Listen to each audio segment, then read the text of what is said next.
Guys, good morning.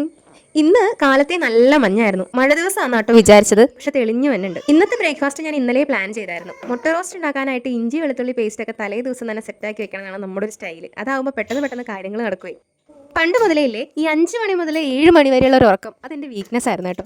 അച്ഛൻ പോണേന് മുമ്പ് 5 മണിക്ക് തന്നെ വിളിച്ച് എണീപ്പിക്കുമായിരുന്നു കുഞ്ഞിലെ പഠിക്കാനായിട്ട്. അച്ഛൻ്റെ വണ്ടി അങ്ങ് പോയി എന്ന് അറിയുമ്പോൾ തന്നെ ഞാൻ വേഗം പോയി മൂടി പോയി കിടന്നുറങ്ങും.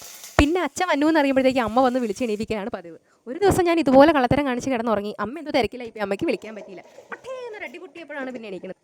പക്ഷെ അതുകൊണ്ടൊന്നും നമ്മൾ നന്നായില്ല കേട്ടോ. നമ്മൾ പിറ്റേ ദിവസം മുതൽ പഴയപടി തന്നെ. അതിപ്പോൾ കോളേജിൽ പഠിക്കുന്ന സമയത്താണെങ്കിലും എക്സാമിൻ്റെ തലേ ദിവസം പഠിക്കുന്ന ഒരു കാറ്റഗറി ആയിരുന്നു കേട്ടോ ഞാൻ. അപ്പോൾ തലേ ദിവസം രാത്രി ഞാൻ പഠിക്കത്തേ ഇല്ല. പകരം വെളുപ്പിന് ഒരു 2 മണിക്ക് അങ്ങ് എണീറ്റ് 5 മണിയാകുമ്പോൾ കിടന്നുറങ്ങും.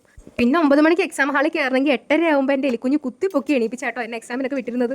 അത്രയും കെയർലെസ് ആയിട്ട് നടന്നിരുന്ന ഞാനിപ്പോൾ തലേ ദിവസം പിറ്റേ ദിവസം എന്ത് ബ്രേക്ക്ഫാസ്റ്റ് ഉണ്ടാക്കണം എന്ന് പ്ലാൻ ചെയ്യുന്ന ലെവലിൽ എത്തി എന്ന് പറയുമ്പോൾ എനിക്ക് തന്നെ അത്ഭുതമാണ്. Laziest man find the easiest വേ എന്ന് പറയുന്ന പോലെ നമ്മുടെ കുക്കിംഗ് എന്ന് പറഞ്ഞാൽ വളരെ സിമ്പിളാണ്. ഏറ്റവും എളുപ്പത്തിൽ എത്രയും പെട്ടെന്ന് അടുക്കള ക്ലിയർ ചെയ്യുക എന്നുള്ളതാണ് നമ്മുടെ ടാർഗറ്റ്. അതുകൊണ്ട് തന്നെ ഞാൻ ഉണ്ടാക്കുന്ന ഡിഷസ് എല്ലാം പടപടപടേന്ന് തീരണ ടൈപ്പായിരിക്കും. ഇപ്പോൾ 6 മണിക്ക് എണീറ്റ് കഴിഞ്ഞാൽ 7:30 ആകുമ്പോഴത്തേക്കും കംപ്ലീറ്റ് ബ്രേക്ക്ഫാസ്റ്റും ഉച്ചയ്ക്കത്തേക്കുള്ള ലഞ്ചും എല്ലാം സെറ്റ് ആയിട്ടുണ്ടാവും. കുക്കിങ്ങിൻ്റെ ABCD എനിക്ക് അറിയില്ലായിരുന്നു എന്ന് ഞാൻ നേരത്തെ പറഞ്ഞല്ലോ. യൂട്യൂബ് ഉള്ളതുകൊണ്ടും പിന്നെ എപ്പോൾ വിളിച്ചാലും കോളിൽ അങ്ങേപ്പുറം നമ്മുടെ അമ്മ ഉള്ളതുകൊണ്ടും കേട്ടോ ഞാൻ ഇങ്ങനെയൊക്കെ തട്ടിക്കൂട്ടി പോണത്.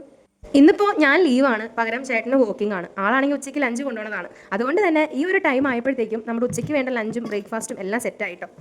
പിന്നെ നമ്മുടെ ഒരു ലക്ക് എന്താ വെച്ചാൽ തീരെ വായിൽ വെക്കാൻ കൊള്ളാത്ത സാധനമാണെങ്കിൽ മാത്രമേ എന്തോ ഒരു കുറവുണ്ട് എന്ന് ആൾ പറയുള്ളൂ എന്നുള്ളതാണ്. ഈ ലഞ്ച് ബോക്സ് ഒരുക്കി വെക്കൽ എനിക്ക് ഭയങ്കര ഇഷ്ടമുള്ള പരിപാടി കേട്ടോ. ഞാൻ last Kolenchery medical college work ചെയ്തിരുന്നപ്പോഴാണ് ഈ ചോറ് ഇങ്ങനെ കൊണ്ടുവരുന്നത് എനിക്ക് തോന്നുന്നു. ചേട്ടൻ നമ്മൾ സ്കൂളിൽ പഠിക്കുമ്പോൾ തുടങ്ങിയ ലഞ്ച് ബോക്സ് റിപ്പയർ ചെയ്യൽ ഇപ്പോഴും കണ്ടിന്യൂ ചെയ്യാണെന്ന് പറഞ്ഞാൽ അമ്മ ഇടയ്ക്ക് തമാശയ്ക്ക് പറയും. നമ്മുടെ കുഞ്ഞിപ്പാറൊന്ന് വൈകി കേട്ടോ എണീറ്റത്. ഇവിടെ ശരിക്കുള്ള കഥ ഇനിയാണ് തുടങ്ങുന്നത്.